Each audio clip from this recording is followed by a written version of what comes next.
पप्पू यादव ने एक तो गेरुआ कपड़ा पहन लिया।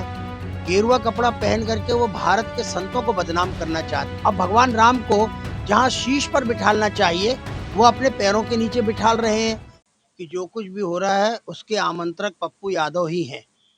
पप्पू यादव ने एक प्रकार से दंभी स्वरूप बना करके, और जैसे कभी हमने प्राचीन काल में सुना है कि काल नेमी ने भी हनुमान जी महाराज का रास्ता रोकने के लिए और हजारिया माला अपने हाथ में जप माला करते हुए और बड़ा रामानंदी तिलक लगा करके और हनुमान जी को वो रोकना चाहता था।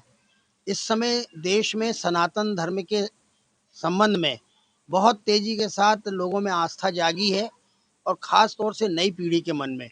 और अयोध्या का जो घटनाक्रम हुआ है वो हुंडी में जो पैसा प्राप्त हुआ है, जिसको हम दान पेटी का पैसा कहते हैं, जो लोग श्रद्धा पूर्वक चढ़ाते हैं, उस पैसे में गिनती करने वालों ने चोरी की और वे सारे के सारे लोग पकड़ लिए गए हैं और जांच हो रही है। जांच अभी जारी है और कई प्रकार के तथ्य निकल करके आ रहे हैं।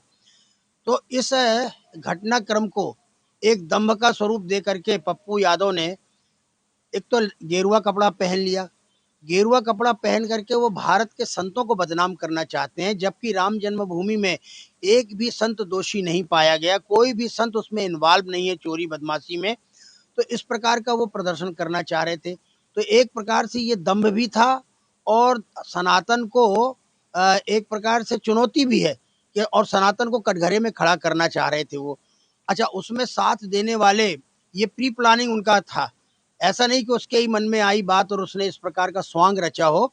उसमें अखिलेश यादव भी, फिर राहुल गांधी भी, और भी उनके तमाम साथी सबके नाम आ रहे हैं।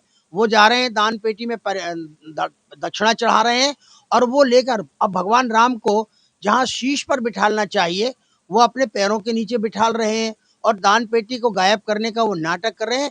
आखिर ये शर्मनाक घटना उन लोगों के दिमाग में क्यों आई? और संसद जैसे जो लोकतंत्र का पवित्र मंदिर है, उस मंदिर में हमारे चुने हुए जनप्रतिनिधि हैं, और इनके द्वारा यदि इस प्रकार का आडंबर और दंभ किया जा रहा है तो आक्रोश आना स्वाभाविक है। अब उनकी पत्रकार वार्ता कल हुई। अब वो पत्रकार वार्ता किस बात के लिए, अपनी कौन सी सफाई देना चाह रहे हैं पत्रकार वार्ता में, या क्या अभिव्यक्त करना चाहते हैं? माना कि वहां सुनने में आया कि किसी ने चप्पल मारा, जूते मारा, जो भी हुआ हो, ये आक्रोश जब मन में आता है तो इस प्रकार की अप्रिय घटनाएं, मारपीट की और अपमानित करने, तुमने अपमान करने में राम जी को छोड़ा नहीं, तुमने अपमान करने में राम भक्तों को छोड़ा नहीं। अरे तुम्हारे ऊपर, तुम्हारे तो चेहरा वहां काला किया जाना चाहिए था, तुम्हारे ऊपर तो जूते चप्पल जोरों से चलने चाहिए था, और चोटी पकड़ पकड़ के हनुमान भक्त होते तो पटक पटक के मारते, हम उसका भी समर्थन करते, क्योंकि तुम संस्कृति का अपमान करने में नहीं चूक रहे हो। और फिर हम ये भी कह सकते हैं कि तुमने ही अपने लोगों को, ये भी तुम्हारा दम्भ हो सकता है कि अपने ही लोगों को खड़ा कर दिया हो कि तो हमारे ऊपर जूते चप्पल चढ़ाओ ताकि इनको हम बदनाम करें, पत्रकारों को। पत्रकार तो एक जो वातावरण बनता है, उस वातावरण में आपके मन की निकाल करके और समाज के मन में क्या प्रतिक्रिया हो रही है राम भक्तों के मन में, वो उसको अभिव्यक्त करने का काम करते हैं। इसलिए कभी भी कोई पत्रकार बदतमीजी नहीं करता, पत्रकार कभी भी जूते चप्पल नहीं चलाता, बल्कि मैंने देखा कि पत्रकारों को अपमानित करते हैं लोग, तब भी वो बड़े धैर्य पूर्वक और उस बात को सुनते हैं। मैंने एक महापुरुष का वक्तव्य सुना और उसने धोखे से संत कह दिया, और धोखे से उसने महात्मा जी कह दिया। बोले तुम मुझे संत मत कहो, तुम मुझे महात्मा मत करो, मैं शंकराचार्य हूँ, फलाना हूँ, ढिमाका हूँ। तो वो भी बड़े धैर्य पूर्वक, महिला पत्रकार थी। तो ये बदतमीजी क्या है? ये सब ऐसे दम्भी लोगों की बदतमीजी है, और ऐसे लोगों को तो सबक सिखाना ही चाहिए। और हम तो सनातनी जनता से ये कहना चाहते हैं कि जब भी आम चुनाव हो, उत्तर प्रदेश के, राजस्थान के, बिहार के या कहीं के भी, और लोकसभा हो, तो इनको सबक सिखा करके इनको तो इनका सामाजिक बहिष्कार होना चाहिए। दम्भी लोग हैं, इनके मन में कोई श्रद्धा नहीं है, न संस्कृति के प्रति प्यार है, न परंपरागत विश्वास के प्रति इनके मन में कोई आस्था है। इसलिए ऐसे लोग तो बहिष्कार के, सामाजिक और राजनीतिक बहिष्कार इनका अवश्य होना चाहिए। आज उत्तर प्रदेश विधानसभा में भी अखिलेश यादव चंदा चोरी को लेकर खूब हंगामा कर रहे हैं।